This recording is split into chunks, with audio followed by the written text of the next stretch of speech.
չկա լիմոն մանդարին, դատապարտեմ այսպիսի նոր տարին։ Փաշինյանն ու թիմակիցներն այլևս նոր տարիները չեն դատապարտում։ Լիմոնն ու մանդարինը կա, վրան էլ միլիոնների պարգևավճար։ Մնում է թմբուկ զարկել ու պարել։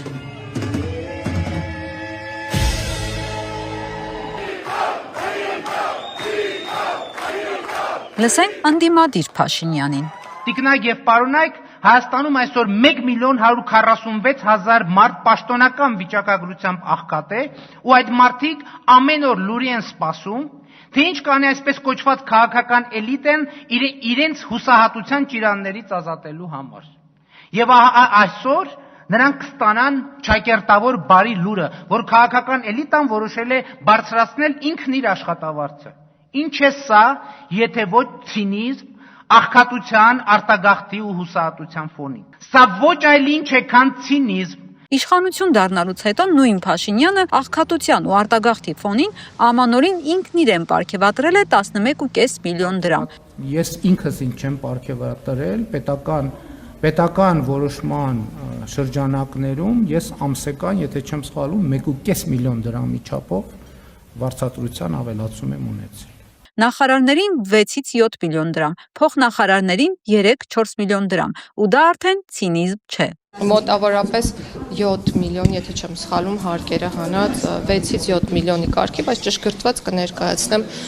հայտարարագրում իհարկե, ընդ որում սա հավելավճար է, որը հանրության աչքին երևալու է որպես միանվագ գումար, որը տրամադրվել է օրինակ նախարարին իմ դեպքում, բայց սա ամբողջ տարվա աշխատանքի դիմաց ես համարում եմ որպես վարձատրություն։ Այսինքն շատ չեք համարում այդ 7 միլիոնը։ Եթե 7 միլիոնը շատ չի, անդիմադիր Փաշինյանը ձեզ հարց ունի։ Այդ ինչքան պիտի աշխատավարձ բարձրացնեք, որ փակ շուկայի ոչ անհայտ սեփականը տիրոջ ունեցածը վարչապետին ու նրա նախարարներին քիչ թվա։ Ինչու պիտի բարձրանա ազգային ժողովի падգամավորների ու գործող ղեկավարության աշխատավարձը։ Ես կարծում եմ, որ պետական ապարատը, որը բավականին լուրջ ու ծանր աշխատանքով է զբաղվում եւ հռելի աշխատանք է իրականացնում մեր ամբողջ ծրագրերի իրականացման, համակարգման, կառավարման ոլորտում, պիտի տարին գոնե մեկ անգամ այդպիսի հավելում ստանա պարգևավճար։ Դե թող բերեն մեզ ասենք ապահովեն, ինչի չեն ապահովում։ Իսկ իրանք ապահով ապրում։ Լավ ենք աշխատել, լավ աշխատանքի համար ենք ստացել։ Վայ, լավ են աշխատել։ Դուք լավ չեք աշխատում, որ չեք ստանում։ Առավոտը ժամը 5-ից 7-ից ստեղ է, մինչև իրիկվա 8-9 մեռնեմ ջանիկ։ Չեմ հասցնում, որ այդ միան ճաշ սարքեմ գոնե ուտեմ։ Էդի արդարա։ Այդ մթին գնում ես, էլ չգիտես, ինչ անես, հոգնած, էլ ոչ մի բանը տել, ոչ ուտելը տա գալի, ոչ խոսալը տա գալի։ Էլ ինչ անես։ Էսի պես աշխատում ենք, մի խոսքով ոչ մի բանի չենք հասնում։ Սեփական գրպանը լցնելու փոխարեն ՔՊ-ն կարող էր 3 միլիարդ պարգևատրումը տալ աղքատներին ու թոշակառուներին։ Աղքատության կրճատումը չի կարելի կապել պարգևավճարների հետ, հա, ու կենսաթոշակների, որովհետև դա մանիպուլյացիա է։ Ինչու՞, որովհետև երբ մենք խոսում ենք պարգևավճարների մասին, դա միանգամյա վճար է։ Եվ եթե նույնիսկ այդ գումարը մենք բաժանում ենք կենսաթոշակների թվին, դա ստացվում է օրինակ ընդամենը երևի 500,000 դրամ, 500 դրամ ներողություն 500,000 կենսաթոշակառուի հաշվարկով ամսական։ Իսկ եթե մենք ենթադրենք, որ 500,000 կենսաթոշակառու ունենք, իսկ նրանց թիվը շատ ավելին է, արդեն կարծեմ հասնում է մոտ 600,000-ի։ Այդ պարգևավճարների գումարը իրենց կյանքում էական փոփոխություն չի բերում։ Ես չգիտեմ, ես մեծ սիրով կվերցնեմ։ Չեմ էլ հրաժարվի։ Հələ ով որ հրաժարվում է, թո իրա բաժինն է լիսա։ Մեծ սիրով կվերցնեմ, որովհետև շատ տեղ եմ ցանկանում։ Ամեն դեպքում այսօր թոշակառուներ կան, որոնք անգամ այդ 500 դրամը իրանք գաղտնիք չէ, որ հացի գինը կամ մնացած մարդը գազ չի օգտագործում, աթարա վառում կամ մնացած բաները, որոնց արդյունքում կարողանում է խնայել, թող ինքը այդ գումարը բարձրացնի, հետո հասցեատեր եք որոշել այդ 500 դրամ իր կյանքի վրա բարձրացնել, այն փոխարեն իրանք թող թոշակառուի փոխարեն հաշվարկ չանեն։ Այսօր 100 դրամն էլ թոշակառուի վրա ազդելու է այս պահին։ Դուք 3 միլիոն եք պարգևավճար ստացել ամանորին, դա ձեր կյանքում ինչ է փոխել։ Իմ կյանքում ինչ է փոխել, ոչինչ չի փոխել այն իմաստով, որ Ես աշխատավարձ եմ ստանում, պարգևավճար եմ ստանում, այսինքն այն իմաստով ես էական որևէ բան չի փոխել։ Ես կարող եմ նաև այդ պարգևավճարը չստանալ, բայց քանի որ, այսպես ասեմ,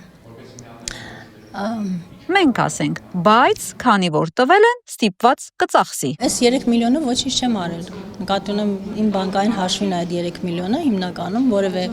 էական բան իմ կյանքում չի փոխել։ Որևէ ինչ որ չի Պատրաստում ծախսել։ Չգիտեմ, այս պահին որևէ բան չունեմ անելու, նկատի ունեմ ինչ որ պլանավորումներ չունեմ, իհարկե ծախսել եմ իմ առօրյա ծախսերը։ Ես կցանկանայի, որ թոշակը ավելի բարձրացնեին, որ ես չգնայի աշխատեի, թոշակը ստանեի, բավարարեր այդ թոշակը իմ ապրելուն։ Իհարկե արդար չի ցանկանեմ։ Առավոտից իրիկուն տանջվում ես 100,000 փող է տալի էդ Աստված գիտի այնտեղ հələ մի բան էլ կրճատում ալինում, չգիտես ինչ ալինում, չգիտես ոնց ապրես։ Բա ես է թոսանք եմ ուծում, ասենք եսի ծախում եմ տարատուն, եթե կանանչին տարա, հաց շաղա, բնին շաղա, կարտոֆիլ շաղա, երեխային երշիկ են ուզում, այդ ինչով պտի ուտեմ։ Պարգևավճար այդ ամբողջ տարվա, որ սենց շահարկում եք, դա հնարավորություն կտար, որպեսզի մենք մեր բոլոր թոշակառուներին մեկ անգամ, մեկ ամսվա համար տայինք 300 կամ 400 դրամ ավել թոշակ։ Վայ Տեր Աստված, ինձ շատ է պետք։ Չգիտեմ ում պետք չի, բայց ինձ շատ է պետք, վարձով ապրող մարդ է։ Գիտեք ինչ է ստացվում։ Ասում ես ձեզ ինչ ես նոր Mercedes գնում կամ ինչ ՆԳՆ նախարարին ինչի է երկու հատ մեքենա պետք, մի հատով էլ կարա յոլա գնա, ինչի է վերջի թվի մեքենա պետք։ Բան ասում են, բան, այդի որ բաժանենք 500 դրամ, 100 դրամ կավելացնենք, այդ մեքենաները, ձեր բանը, ախրանիկները, պարգևավճարները, գումարեք իրար բաժանեք, տեսեք կարող եք 20000 դրամով կարող եք բարձրաձայնել։ Այսինքն այս ուռճացված ապարատը կրճատեք մի հատ, այս ծախսերը չարդարացված ու գումարեք բաժանեք, գուցե այդտեղից կարողանանք բառնանել։ 3 միլիարդը եթե ամանորին բաժանեին 500,000 թոշակառուներին, տատիկ պապիկները կունենային 6000-ական դրամ։ Եթե ես թոշակառու լինեի ու նայի օրինակ, չգիտեմ, Հայաստանի Հանրապետության գործող իշխանությանը, կասեի ճիշտ է, իմ թոշակը բավարար չի։ Այն նվազագույնն է, ենթադրենք նվազագույնն է իմ թոշակը։ Նվազագույն թոշակն է 36000 գումարած, եթե 20%-ից օգտվում եմ, քարտով եմ վճարումներս կատարում, իսկ ես քարտով կկատարեի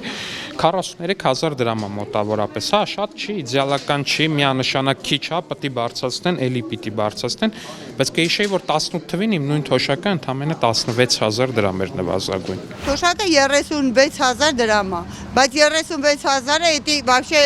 ծիծաղելի գումար է, եթե մենակ դրանով թոշակառուն ապրի, էդի ցամաքած 100 դրամանոց, 200 դրամանոց հաց առնի, ցամաքածը կրծի, էտա։ Սուպերմարկետում գնացում փող ծախսի, որ թոշակը տավիլանա, հարուստներին է հարստացնում։ Այդ քարտը ես չեմ սիրում, կռվել եմ։ 2012-ից 18 թվերին, թոշակը գիտեք ինչքանով է աճել։ 3000 դրամով։ 13000-ից դարել է 16000։ Նույն ժամանակաշրջանում մենք 16000-ից դարձրել ենք 43000։ Պատգամավորի աշխատավարձը մի հատ ասեք ինչից ինչ է դարձել։ Գնաճը ինչքան ավելացել։ Այդ չեն ասել։ Բայց պետք է ասել, հիմա կոնկրետ եսին վերաբերցնեմ, ես մտնում էի 5-6 տարի առաջ կամ ավելի շուտ խանութ, այդ նույն գումարով ինչ էի գնում, հիմա ամաչում եմ, որ տոպրակը վերցնեմ, այնքան քիչ այդ գումարը շատ վճարել դեպքում, ինչքան քիչ պարունակություն է։ Խոզի միսը թանկացել է, ես սխտոր կերեք այդեր ցավը տանեմ, ինչ է խառնվել իրար։ Բենզինը թանկացել է, մենք այն օրը ցույց տվեցի, բրթեք ձեր ավտոները, ինչա ուժները բան, թևերի մեջ ուժ չկա, համեն ֆիթնեսը լավ ծառայություն է։ Ուզենամ հետ կա մեր առաջվա ապրելակերպը ոնց որ եղել է, աշխատել ենք, հանգիստել ենք ունեցել, շաբաթ-կիրակել ենք ունեցել, իսկ սես նեգրի նման աշխատում ենք։ Մենակ 100,000 փող առավոտից իրիկուն ցելի ամիսը աշխատես, այդ 100,000-ին ինչ անես։ Այդ տատիկ պապիկները 100,000 դրամներով նիսյաներ ունեն իրանց խանութներում։ Փողը տվեք այդ մարդկանց, թող գնան իրանց նիսյանները պակեն։ Տատիկ պապիկների սրտի ընդդիմադիր Փաշինյանի հետ այնքան էլ համաձայն չէ Ալեն Սիմոնյանը։ Այն մարդիկ, ովքեր որ այսօր այդ տատիկ պապիկների հոսանքի վարձի, որակի գործով են զբաղվում, ճանապարհների խաղաղություն են բերում եւ պետության բոլոր ուղղություններով աշխատում են եւ ամեն աստծոր ամեն ինչի մեջ մեղադրվում են, այդ մարդիկ պետք է կարողանան երկիրը ներկայացնել, նորմալ շոր հագնեն, կարողանան աշխատանքի գան։ Ժողովրդին քիչ հետաքրքրում իր կոստյումի հագած կապած ձևը կամ չգիտեմ, կոշիկի կառուցվածքը, իրան հետաքրքրում է, որ այն խոստումները, որ տրվել են, պետք է կյանքի կոչվեն, որտեղ արդեն ժամանակ չի մնացել, 4-5 ամիսը չի կարող այդ միանգամից ինչ-որ կախարդական փայտիկով իրենց խոստումները կարողանան կատարել, ինչ-որ խոստացել են գյուղացուն ու մնացածին, թող տեղերում գնան եւ տեսնեն։ Այդ դեպքում արտաքին աշխատողների թիվը, բնակչության թիվը, կրճատումների թիվը չի ավելացել, թե ամեն ինչ լավ է տարածաշրջանում կոնկրետ մարտունու։ Աղքատությունը չեն կրճատել։ Իհարկե աղքատություն չեն կրճատել, աղքատությունը անգամներով ավելացել է, թող մտնեն տարածքները տեսնեն։ Իսկ ով է խոսում նրա մասին, որ պետական պաշտոնյաները պետք է ներկայանալի չլինեն, պետք է չկարողանան ներկայացնել պետությունը ըստ պատշաճի, ինչ կարող է դրան խանգարում է իրենց անցյալը, իրենց իրականացրած ակցիաները, իրենց ֆոտոները սոցցանցերում, իրենց խոսույթը, լեզու չիմանալը, որ միջազգային հարաբերություններից տեղյակ չլինելը, որևէ բանի մասնագետ չլինելը, ով է հակառակ, շորն էլ այդ թվում նաև կապ ունի, բայց հիմա ես հիշում եմ մեր պաշտոնյաների նկարները տարբեր սոցցանցերում, չեմ ուզում անուններ կոնկրետ ասել, ու որ ասում խայտարակում են ռեսպուբլիկան, հաստատ պարգևաճառ չստանալով չի, որ խայտարակում են ռեսպուբլիկան։ Պարգևաճառ ստանում են ՕԳԳ-ի համար, ինչ որ արդյունավետության համար սովորաբար, ձեր կառավարությունը այդ ինչ արդյունք է ապահովել, որ մտածում է, որ աշխատավարձից բացի, որոնք միլիոններ են եւ քիչ չեն, մի հատ էլ առանձին կարելի է մի հատ 13-րդ աշխատավարձ տալ, նոր տարվան մի 6 միլիոն էլ պարգևատրում տանել տուն։ Ես կարծում եմ, որ մեր կառավարության արդյունքների մասին մենք հատկապես առաջիկա խորհրդարանական ընտրությունների ժամանակ կկարողանանք դա գնահատել, իսկ իհարկե ընթացքում եւս դա գնահատելի է։ Այն ինչը որ մենք տեսնում ենք այն փոփոխությունը մարդկանց կյանքում, դա այս կառավարության աշխատանքի նաեւ շնորհիվ է։ Նույն, չգիտեմ, ճանապարհները, դպրոցները, ծառայությունները, այն ամենը ինչը որ մենք տեսնում ենք, դա շատ երկար ժամանակ կզբաղեցնի, որպեսզի ժամանակ կպահանջի, որ ես ամբողջը թվեմ։ Երբ որ բյուջեի հաշվին դպրոց եք սարքում, դրա համար ձեզ մտածում եք պիտի պարգևատրում հասնի։ Նախ միայն այդ պատճառով չի, բայց այո, նաև այդ պատճառով։ Կառավարությունը ինչ պիտի անի, եթե ճանապարհ չսարքի եւ դպրոց չսարքի։ Իսկ քանի դպրոց է հանձնվել, իսկ քանի կիլոմետր ճանապարհ է հանձնվել, քանի գյուղ է դատարկվել, քանի պատմամշակութային հուշարձանը հիմա ոչ մեր տիրապետության տակ, եթե դպրոց սարքելու համար իրենց պարգևատրում են, բայց դպրոց հանձնելու համար ինչ պիտի անեն, գնդակահարեն իրենց, մի տեսակ են պատասխանատվության պահը չենք տեսնում։ Անդիմադիր Փաշինյանը բողոքում է։ Այսօր Հայաստանի Հանրապետությունում 200,000 ընտանիք աղքատ է, հացին կակա է ասում, դուք ձեր տենց ընտանիքները պահեք։ Վարչապետ Փաշինյանը աղքատներին ու թոշակառուներին այլ ասելիք ունի։ Ախ, ես վարչապետին ոչ տեսել եմ, ոչ էլ տելևիզորով էլ չեմ նայում, ցավդ նանեմ։ Ինչ նայեմ, ինչ են արել իմ համար։ Մենք ինչ ենք ասում ենք լավ, թոշակառուների թոշակ ամսական 11,000 դրամով 11,000 դրամով կամ 10,400 դրամով ավելացնենք, ինչ անելու թոշակառուն։ Այդ գումարը ինչ անելու, ինչի վրա ծախսելու։ Ծախսելու տեղն ու ձևը գիտեն միայն ՔՊԱ-ականները։ Մնում է հասկանալ Օստապ Բենդերի հարցի պատասխանը Բալագանովին։ Շուռա, իսկ որքան է ձեզ հարկավոր երջանիկ լինելու համար։ Ռիփսիմե Ջեբեջան, Իլիա Մանուկյան, Վազգեն Հովանիսյան, Տրիբյուն AM։